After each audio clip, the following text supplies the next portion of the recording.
Good morning, everyone. Welcome back to my garden. So today is day 5 of my summer garden shape up week. If you haven't been following along, I decided to take this entire week to really dedicate to getting my garden back in shape. It is the dog days of summer. It's super hot. I haven't really been wanting to come out here and do the kind of the boring maintenance stuff like pruning and weeding and deadheading.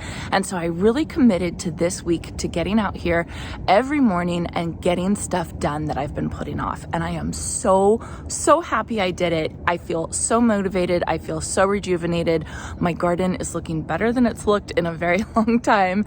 And I just really want to encourage you all to do somewhat your own version of the same type of thing. Just commit, just a little bit. Somebody in the comment section said she commits to 3 things a day. That's it. And I love that idea. I thought that was fantastic.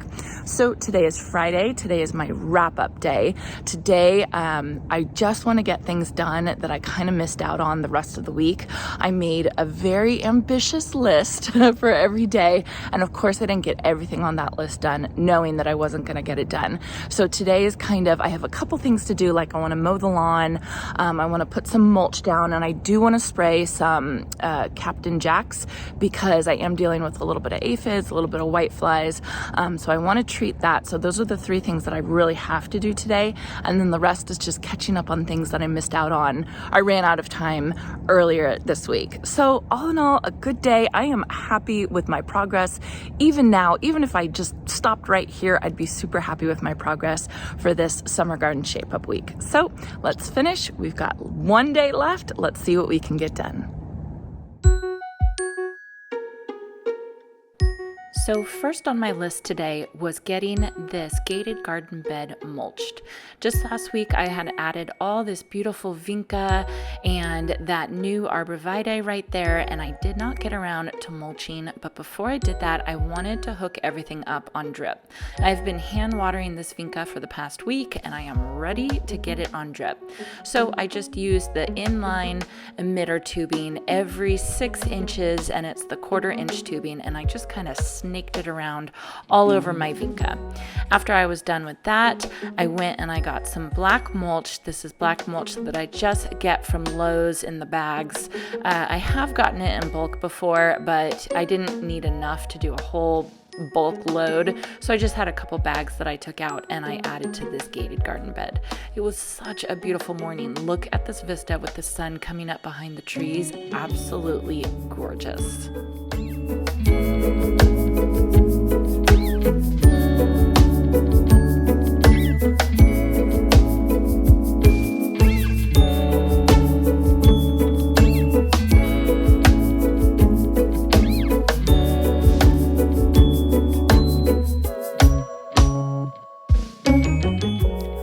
Having a bit of difficulty getting the black mulch all around the small little vinca plants. I don't know if it's easier to put the mulch down first and then plant, or to plant first. I mean, I feel like it's a pain either way.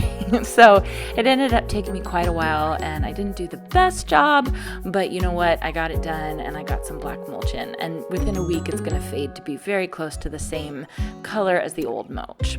So then I got my Captain Jack dead bug. Usually every week I spray with BT to keep the budworms away.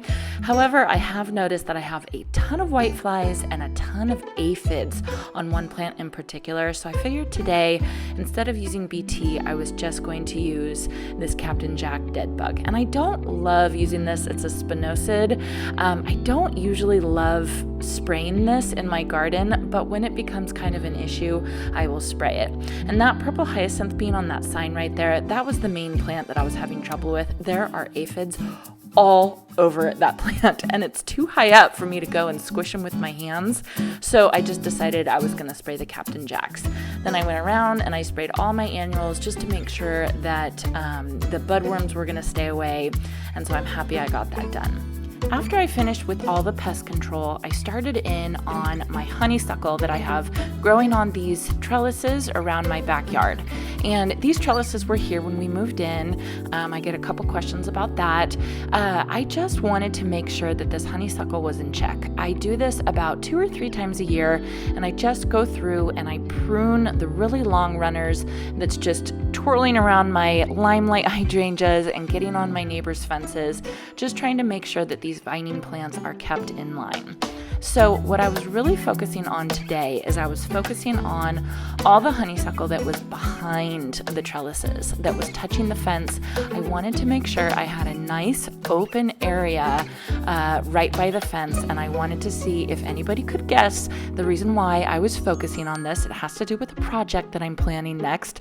So quickly put it in the comments section if you have any idea of what I am planning to do after I get this maintenance done.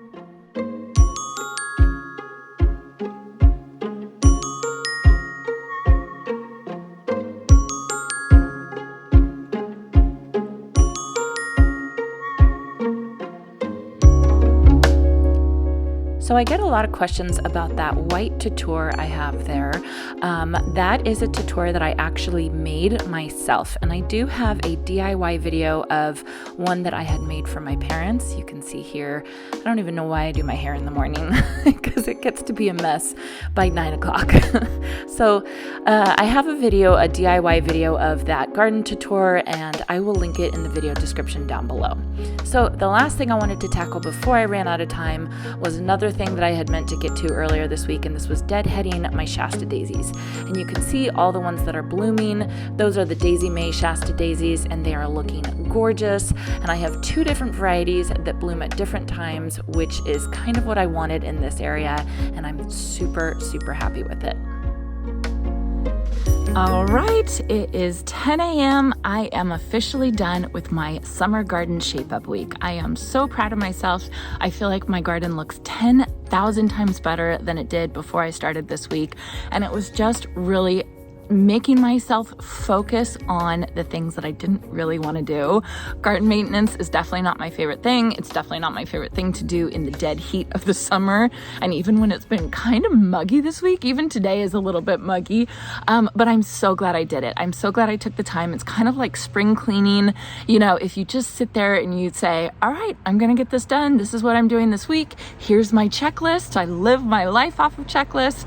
You know, it kind of turns it into a game, and it makes it fun. So I am so glad I got it done. I got tons of things planted, tons of things deadheaded, pruned, sprayed, cleaned off, all the things that I've been needing to get done. And now we can really enjoy our garden for the rest of the season. So I hope you all enjoyed this, and I hope it was motivating for you. So when I was working in my backyard and I was pruning the honeysuckle that was touching my back fence, I asked you all if you could guess what my next project was going to be, and the reason why I was really focusing on cleaning off the back of the fence. And if you all guessed, I'm sure you probably did, I am planning on staining my fence.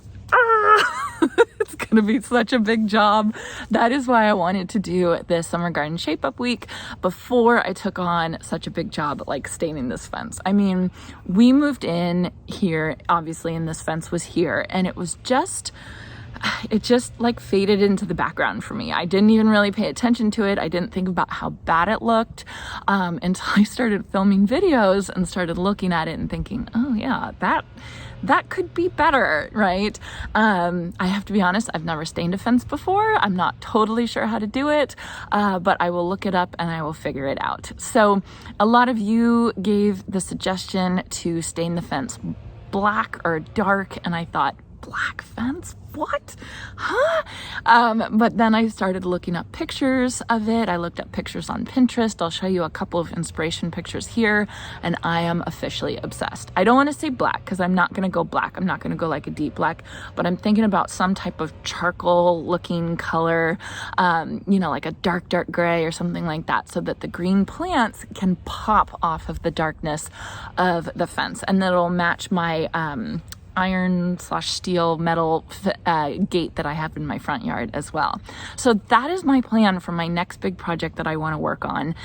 That's the project that I was talking about that I wanted to get started.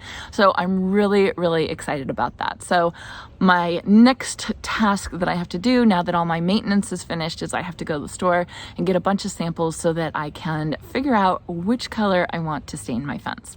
So anyway, like I said, I hope you all enjoyed the summer garden shape up week. I hope it was motivating for you to get out there and get some things done. And also I hope that you see, if your garden's not in tip-top shape, don't feel bad about it, right? Because none of our gardens are in tip-top shape at this time of year. So I hope you all enjoyed this, and I hope you all have a chance to get into your garden today.